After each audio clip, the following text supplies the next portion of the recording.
30 days. That's how long your Social Security payment can be delayed in a worst-case scenario if you change bank accounts at the wrong time, close the wrong account too soon, or your deposit gets returned and has to be reissued. Not 30 minutes, not 30 hours. Potentially a full payment cycle, or longer, without the deposit you depend on. And here's what makes people angry. Switching banks is completely normal. Millions of Americans do it every year. They find a credit union with no fees, they move, they consolidate accounts after a spouse passes, or their bank changes its policies. On paper, direct deposit changes look simple. Log into your My Social Security account, update routing and account numbers, confirm, done. But in real life, direct deposit changes can trigger extra verification, can miss processing cutoffs, and can create a deposit has nowhere to go problem if you close the old account too fast. That's what causes people to feel like their payment disappeared, even when SSA issued it on time. Welcome back to Senior Security Benefits. I'm George.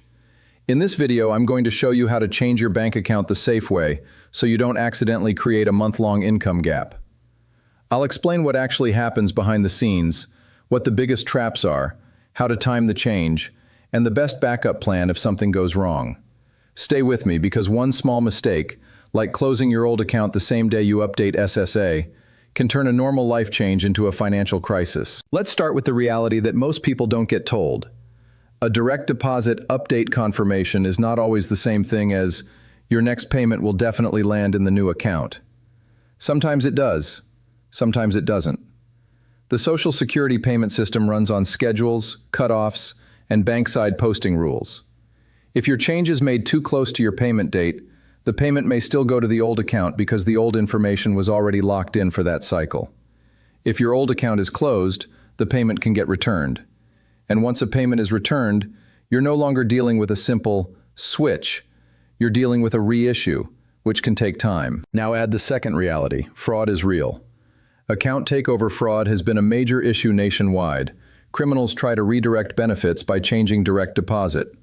Because of that, SSA and financial institutions have been tightening identity checks and monitoring changes more closely.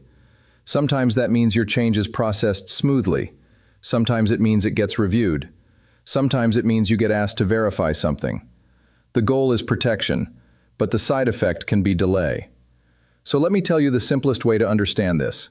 When you change direct deposit, you're not just changing a number on a screen. You're changing where the federal government sends your monthly income.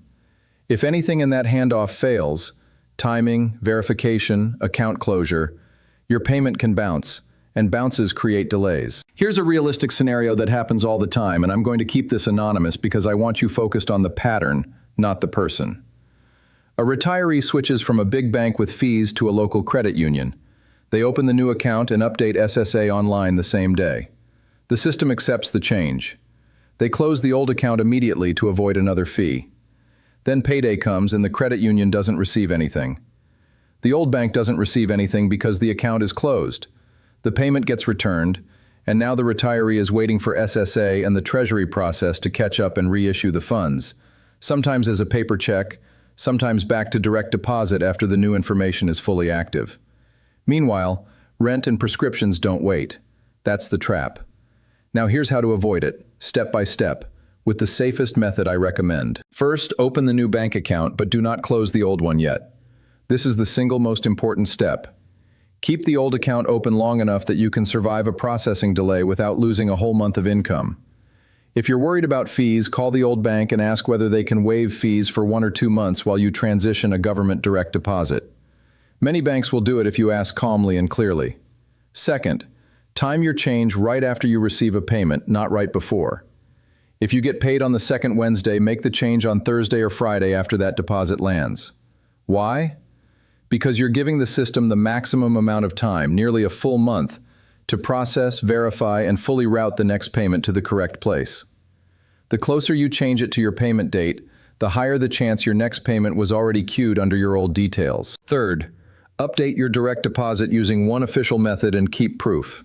You can update direct deposit through your My Social Security account at ssa.gov, or in some cases by contacting SSA directly. After you submit the change, save the confirmation screen if possible, and write down the date you submitted it. If anything goes wrong later, having the date matters. Fourth, maintain a small cushion in the old account until the switch is complete. Even if you don't want money sitting there, keep enough to prevent the account from going negative due to an auto pay or an old charge you forgot about.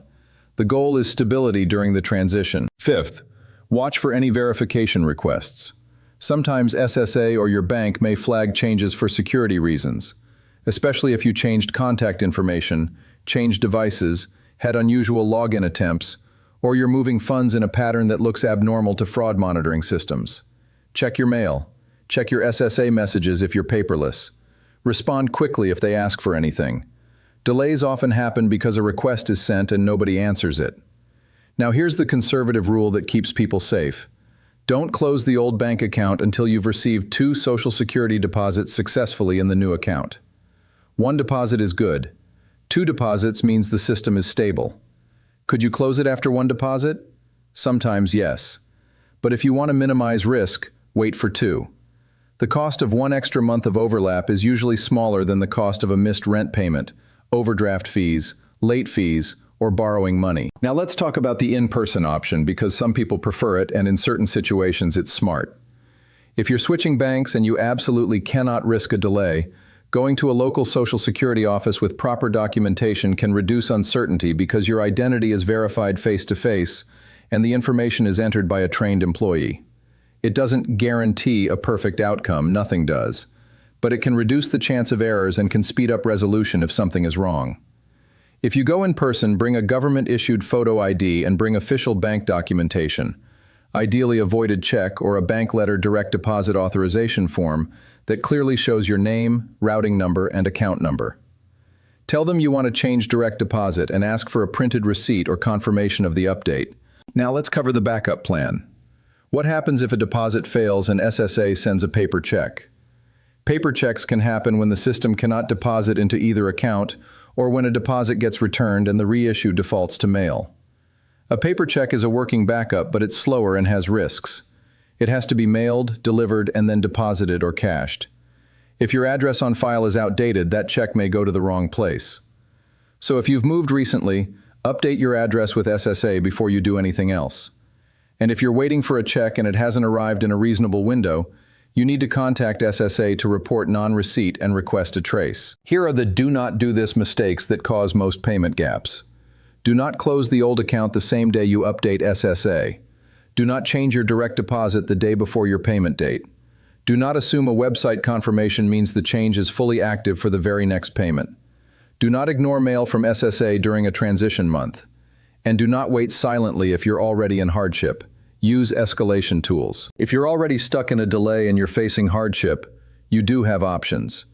You can call SSA and clearly state you are experiencing financial hardship due to a payment disruption. You can also contact your congressional representative's constituent services office. Go to house.gov, enter your zip code, and call the local office. Tell them you are a constituent, you are a beneficiary, and your payment has been disrupted due to a direct deposit transition, and you're at risk of missing rent or essential bills. They can't rewrite SSA policy, but they can often get faster attention on stalled cases. Let's wrap this up with the simplest, safe plan you can follow. Open your new account, but keep the old account open. Make the change right after a payment posts, not right before. Save your confirmation. Monitor mail and messages. Wait for 2 successful deposits into the new account before you close the old one. And if you can't afford any risk, consider doing the change in person with ID and bank documentation. If you're planning to switch banks soon, comment, "Switching banks." If you've already had a deposit delayed because of a bank change, comment, "Got caught." And if you switched smoothly without delays, comment, "Did it right," so other people can learn what worked for you. Share this with one person who receives Social Security and might switch banks this year. Most people only learn these details after they miss a deposit. Here on Senior Security Benefits, we're trying to make sure you learn it before it costs you.